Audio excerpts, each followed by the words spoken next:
How many of us fear ourselves? How many of us fear our own emotions? What Freud called affect phobia, that we live in fear of feeling too much. How many of us fear joy or love even?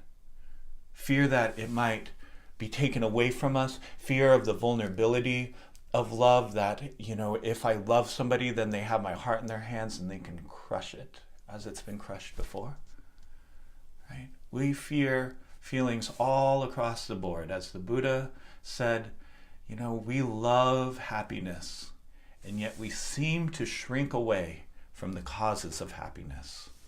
We love causes, and yet we love happiness, and yet we shrink from its causes. Right? We live in fear of our feelings because we sense that they might annihilate us somehow, like we might be overwhelmed. They might make us crazy if we were to allow them in. We might be overwhelmed, and that is not an illogical fear. But we also tend to fear joy and well-being, and we resist it unconsciously and in all kinds of ways. Because it's true that for many of us who have had a rough go at life, and we all have, to a greater or lesser degree, that which afflicts us can begin to define us and can be the only sense of self, the only identity that we've ever known. It can become, in this ironic way, safe territory. That I might be miserable or depressed or anxious all the time, but at least I know what that's like.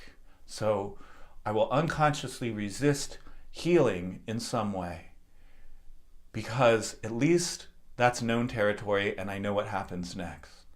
But this unknown territory, much more intimidating. We wear so many different masks out of fear. Fear that we're not good enough, and so we put on a mask of perfectionism, or a mask of, everything's okay no matter what's actually going on in my life. Instagram, perfect example of this. We fear that we'll be hurt again.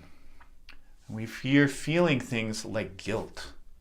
How many of us make codependent and neurotic decisions in relationships and with others for fear of letting them down and fear of feeling guilty?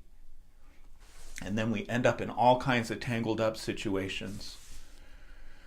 All kinds of tangled up situations that last much longer than the moment of guilt that we might feel if we were to have said no, but instead we said yes, and now we have to endure so much insanity because we were afraid of letting somebody down. So we need to assure ourselves safety, and we need to bring the healing formula and the holding environment forth into our experience, in order for our practice to really bear fruit, in order for these fears to die down so that we can see what's lying underneath them.